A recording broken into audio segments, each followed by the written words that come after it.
Boa tarde, pessoal! Sejam bem-vindos a mais uma aula. E aí, estão preparados? Separaram o material direitinho? Tudo bem? Vamos passar o final de semana. Eu espero que todo mundo esteja bem, disposto, para a gente ter mais uma tarde de estudo juntinhos, tá certo? Vamos lá. Preparem aí o material de língua portuguesa. E nós vamos reavivar nossa memória, começando com algo que a gente já viu, mas é sempre bom lembrar. Quem lembra daquela música que diz assim: eu quero saber porque o gato mia, verde por fora, vermelho por dentro, é a melancia.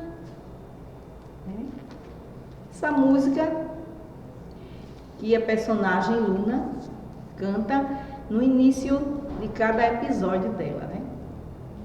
Aí, mas tia, né? Logo Luna, né? É coisa de criança bem pequena. Mas a gente está utilizando aqui com a intenção de lembrar o uso dos porquês, né? Porquê junto, sem acento. Porquê separado, sem acento.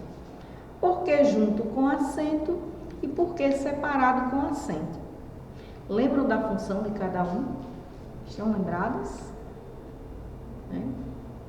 O porquê junto, sem acento, é utilizado no início de respostas, quando nós estamos dando uma resposta, numa frase.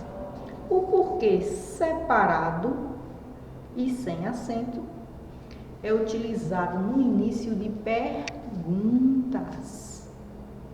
E o porquê junto com acento? O porquê junto com acento, todo mundo sabe que porquê junto está se referindo a uma resposta. E quando ele está junto e com o acento, significa que ele está se referindo ao motivo, né? A razão que algo aconteceu, o porquê. Sempre esse porquê vem precedido do artigo o porquê. O porquê que isso aconteceu, né? Então, é uma resposta, mas referente ao porquê. E aqui, no final de perguntas, porquê separado com acento no final de perguntas. Viram? Aqui, ó. A gente tem aqui algumas frases, né? O gato mia, por quê? Né? O gato mia, por quê? Está no final e é separado com acento, no final da pergunta. O gato mia por quê? Já sempre que for a resposta, né, será junto. O gato mia porque ele gosta. Porque junto e sem acento. Quando ele tiver precedido do artigo o ou na frente, ele vai ter o acento, porque ele assumiu o papel do motivo. Eu vou explicar o porquê, olha o o na frente, o porquê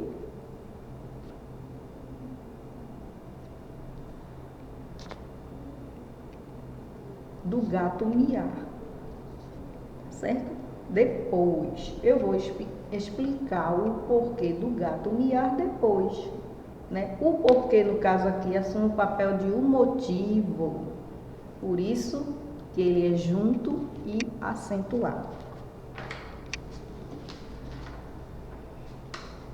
Quando for uma pergunta, né, ele será separado e sem acento, porque ele aqui não está no final, ele ainda está no meio da frase, né? Eu quero saber por que o gato mia. Então ele está representando uma pergunta, mas não está no final, tá vendo? Não é o final da frase, por isso ele é separado e sem acento.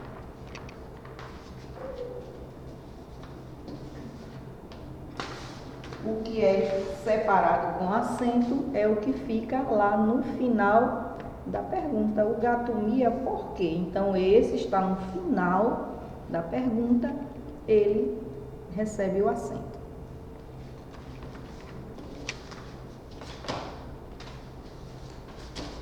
O uso dos porquês, né, ele é bem empregado se a gente observar a função de cada um, né? Quando a gente for escrever uma frase, a gente tem que saber o que a gente está querendo dizer para quem for ler as nossas frases, né? Prestar atenção direitinho no uso dos porquês, se é no início, né, de uma resposta, se é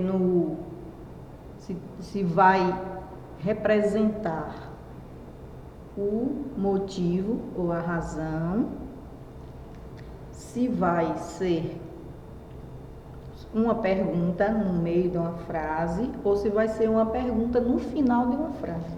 Eu preciso saber o que eu estou querendo, né, fazer para que a outra pessoa que leia possa entender o que eu estou transmitindo através daquela frase, utilizando corretamente o uso dos porquês.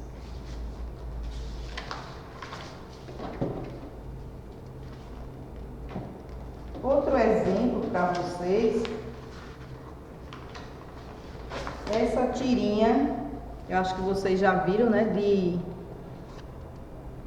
Leloca, que é bem engraçada, e Leloca fica fazendo pergunta aos seus familiares. Ela pergunta ao pai: pai, por que será que os ratos caem na água, os peixes caem na água, os peixes não morrem? Os raios caem na água e os peixes não morrem. E ele diz: por que vou pesquisar sobre isso, lindinha? Aí ela vai para a mãe dela e diz: mãe, por que será que os passarinhos não tomam choque quando ficam em cima dos fios elétricos? Porque são muito leves? A mãe pergunta. E aí ela vai para o irmão: Júnior, a água incolor por quê? E ele devolve a pergunta: o que é incolor?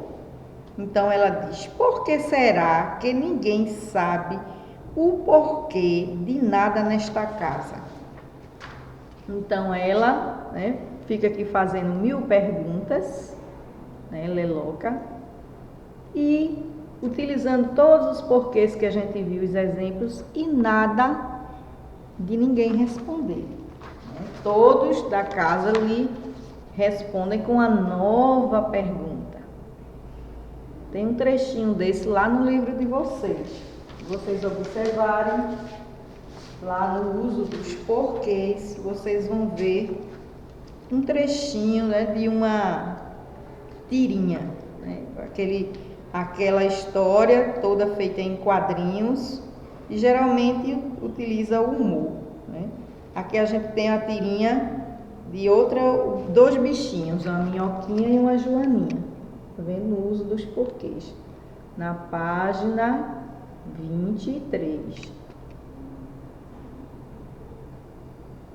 As tirinhas, elas são bem interessantes, são textos curtos, né, dividido em quadrinhos, e geralmente trazem humor e fica bem legal da gente entender aquilo que está sendo trabalhado. No caso, o uso dos porquês, nós estamos lembrando, né? Nós já vimos.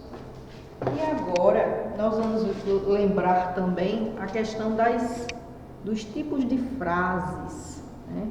Frases exclamativas, frases afirmativas, frases negativas, interrogativas, né, optativas e imperativas. Nas frases exclamativas vai ser fácil identificar, porque ao final terá aqui um ponto de exclamação. E nós temos que dar uma entonação na hora que a gente for ler, né, na nossa voz, para que fique corretamente. Então, eu não posso ler que sorvete gostoso, né? Que sorvete gostoso! Eu tenho que dar uma entonação na minha voz, porque eu estou utilizando aqui o ponto de exclamação e eu estou afirmando que o sorvete é gostoso. Aqui eu tenho gosto de lasanha. É uma frase declarativa afirmativa. Eu gosto de lasanha. E a frase declarativa negativa. Não gosto de lasanha. Veja a diferença, só é a palavra não. Aqui começa com gosto e aqui começa com não.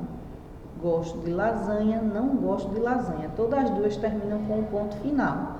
A diferença está na entonação de voz quando a gente lê e também nos sinais de pontuação e o detalhe dessa palavra não aqui na frente. Na declarativa afirmativa eu digo que gosto de lasanha e na declarativa negativa eu digo que não gosto de lasanha, né? Nas frases interrogativas também fica fácil de identificar porque elas sempre virão com um ponto de interrogação no final, né? Aceita um café? Eu estou fazendo uma pergunta, por isso que ela é interrogativa. Aceita um café? Então aqui, ó, eu não posso ler assim, aceita um café. Não. Aceita um café? Eu estou fazendo uma pergunta. Então, a minha entonação na hora de ler tem que estar de acordo com o sinal de pontuação no final. Na optativa, ela expressa um desejo. Espero que dê tudo certo. Tem um ponto de exclamação também, mas aqui você tem que observar que ela expressa um desejo. Espero que dê tudo certo. Eu também vou colocar a entonação de voz, mas aqui eu vou identificar que ela é optativa porque ela expressa um desejo. E a imperativa é aquela que representa uma ordem, um pedido, né? Na verdade, uma ordem disfarçada, mesmo que tenha por favor, mas está pedindo que alguém faça algo. Então, siga-me.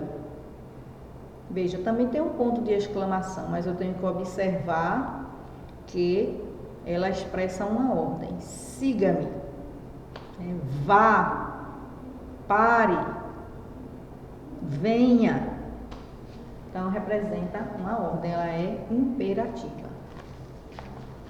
E agora, vejam aí, no livro de vocês, na página 66, aqui ó, 66, encontros vocálicos. Encontros vocálicos. O que são encontros vocálicos? O encontro de duas ou mais vogais em uma mesma palavra. O encontro vocálico é o encontro de duas ou mais de duas vogais numa mesma palavra. Pode ser numa mesma sílaba ou não. Pode ser em sílabas diferentes, podem ser na mesma sílaba, né? No caso aqui, a gente tem como exemplo, na mesma sílaba, rainha e coelho. Quais são as vogais? O A e o I. Rainha e coelho. Coelho. Aqui em rainha, o A e o I estão juntos, que são vogais. E o O e o E de coelho também são vogais e estão juntos. Por que sílabas diferentes? Porque na hora de separar rainha, o Rá vai se separar do IN.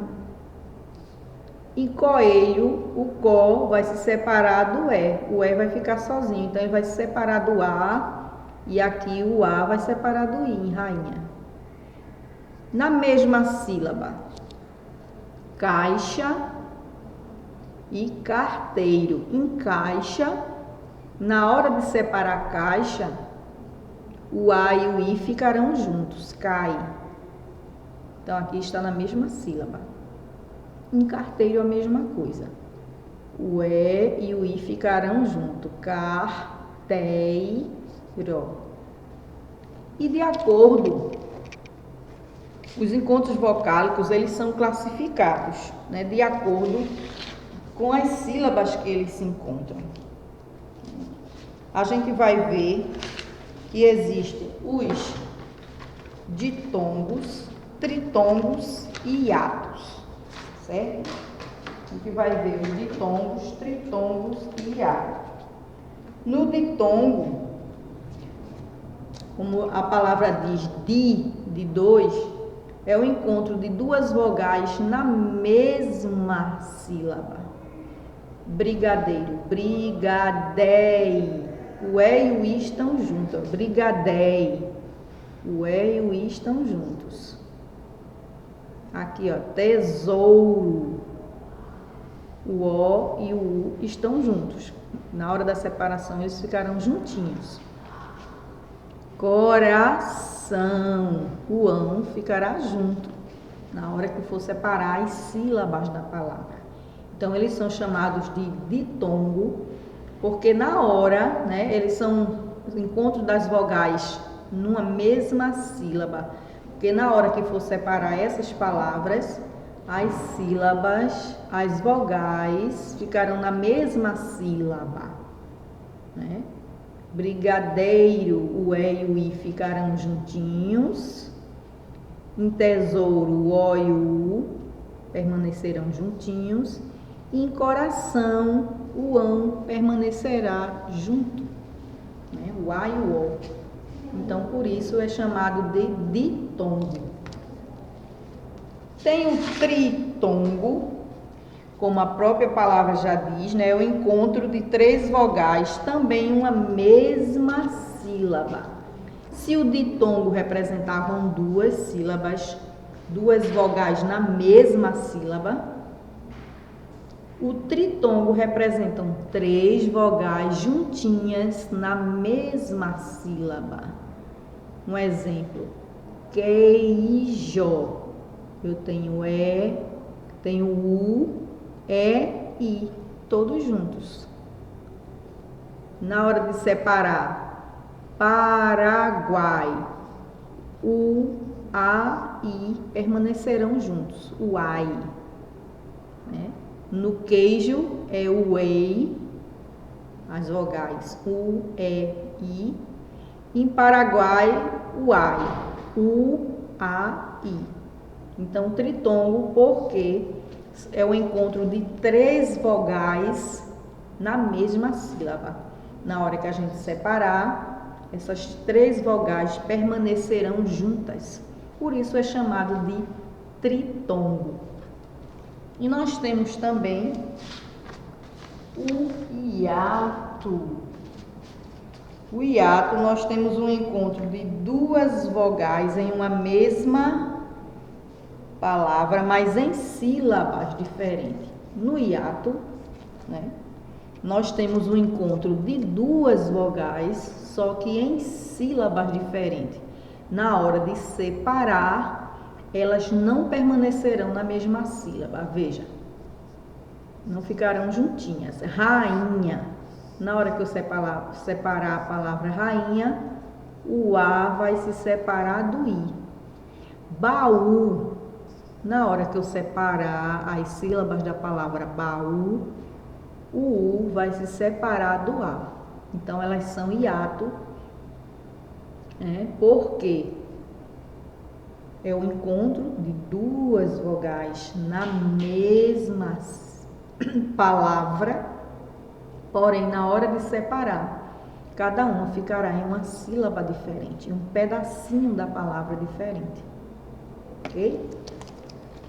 E nós temos aqui na página 66,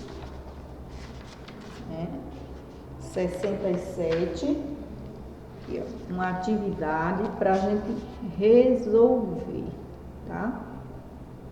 Lendo direitinho. Qualquer dúvida, vocês podem me perguntar. É a página 66 e 67 do livro, tá? Encontros vocálicos, ou seja, encontro das vogais, certo? Entenderam direitinho? Qualquer dúvida, vocês podem me procurar individualmente. Peguem aí o material de vocês de matemática, certo? Eu espero um pouquinho para que vocês se organizem agora com o material de matemática, para a gente continuar a nossa aula, ok?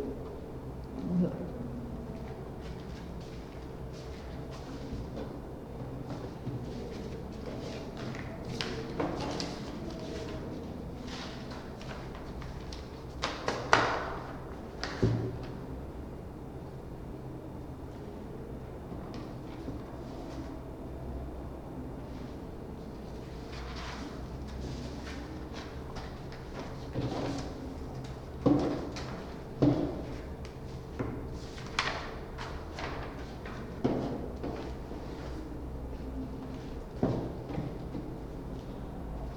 Vamos lá. Matemática, nós vamos rever um pouquinho de probabilidade e de espaço, né?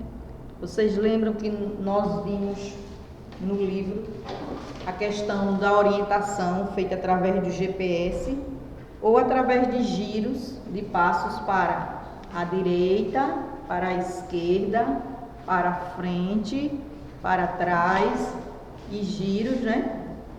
Isso é para que vocês tenham uma noção de para onde vocês estão indo, de onde estão, para onde estão indo. E é importante que vocês prestem atenção. O GPS ele está programado, né, no celular, no computador, para nos levar a uma direção desejada, principalmente quando a gente não conhece bem, nunca foi, então ele serve para isso. Ele faz o papel da antiga bússola de uma forma mais avançada, né? Mais evoluída. E essa questão da orientação do joguinho que a gente fez, né? Utilizando os quadros e os passinhos para a direita ou para a esquerda, é importante a gente lembrar que foi uma brincadeira, né? Titulada de robô humano, para que a gente pudesse saber a orientação para a questão, principalmente quem dirige, né? Direita, esquerda, para frente, para trás, os giros, isso é importante, né? O GPS serve para isso. Probabilidade, a gente viu que de acordo com a quantidade, né, que existe de algum objeto ou de alguma pessoa, a gente tem uma estimativa do que pode acontecer, né? No caso aqui eu tenho 3 bolas azuis, 1, 2, 3, uma listas brancas com azuis e 2 amarelas e uma verde. Se eu fosse fazer um sorteio colocando minha mão sem olhar, qual seria a probabilidade, as chances de eu tirar uma bola azul? Né? Veja, nós temos 2, 5, 7. Em 7 bolas eu tenho 3 azuis, então seria 3 em 7. Eu vejo o total e vejo aqui tem mais. Aqui tem maior quantidade, são as azuis. Então seriam 3 chances em 7, o total de bolas. A verde só tem uma, a amarela tem 2 e a branca com listas só tem uma. Então, quem está em maior quantidade são as azuis. Ok? E lembrando em história a questão das migrações, as teorias das migrações. Peguem aí, por favor, história,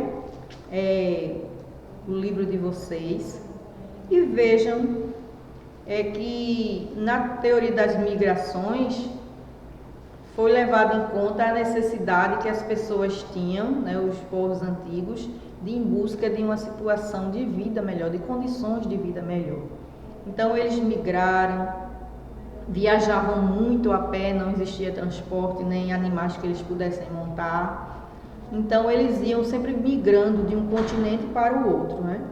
E a teoria é que sempre partiram da África em busca de outros continentes, procurando condições de vida melhores. E nas pesquisas feitas, né, através das ciências que ajudaram bastante, né, a arqueologia, a geologia, a paleontologia, sempre trouxeram resultado de pesquisa de escavações, de fossas, né, restos de ossos, de utensílios utilizados pelos povos antigos, até que chegaram a encontrar um crânio de Luzia, né, uma das mulheres mais antigas do Brasil, que foi encontrada em Lagoa Santa, Minas Gerais. Luzia se encontrava no museu, né, a reprodução, a réplica dela, através do resto dos ossos da cabeça, do crânio. Fizeram uma reconstituição. E no Museu do Rio de Janeiro, né, houve um incêndio, mas eles fizeram a reconstituição utilizando a tecnologia para que não se perdesse essa informação tão importante, né? E a evolução humana, ela foi acontecendo ao longo dos anos, e os primeiros brasileiros, eles têm a origem, né, dessas migrações, dessa miscigenação dos povos. Os povos foram evoluindo, os seres humanos foram evoluindo na sua anatomia, né, na forma física, e também no seu intelectual, na maneira de agir, né, na construção de suas casas, nas culturas que aprenderam. No período da pedra lascada, aprenderam a criar ferramentas. No período da pedra polida, eles já aprenderam a cultivar os animais, a plantação, deixaram de ser nômades, né, passaram a ser sedentários, morar mais tempo em determinados lugares, a construir uma casa um pouco mais de conforto. Passaram por diversas dificuldades, principalmente no período em que a Terra oscilava entre a glaciação, que era um tempo muito gelado, né, e também períodos quentes. Alguns sobreviveram, outros não. Então, assim, a história da evolução da humanidade, ela é muito importante para que a gente possa entender algumas questões atuais e até valorizar o que nós temos hoje, né? Existe na realidade aumentada um textozinho lá bem interessante, e também existe um museu online que a gente pode passear, já que nesse período a gente não pode sair de casa, mas nem por isso a gente precisa deixar de estar informado em relação às coisas, né? Temos uma atividade de história, eu vou mostrar para vocês aqui na ficha da página 125, falando a respeito das migrações, com um trecho do texto do cientista britânico Charles Darwin, aqui ó, na ficha da página 125, vocês leiam direitinho e depois respondam as questões. E qualquer dúvida, vocês podem me perguntar. Por hoje é só, amanhã eu espero vocês no mesmo horário. Fiquem com Deus. Até amanhã.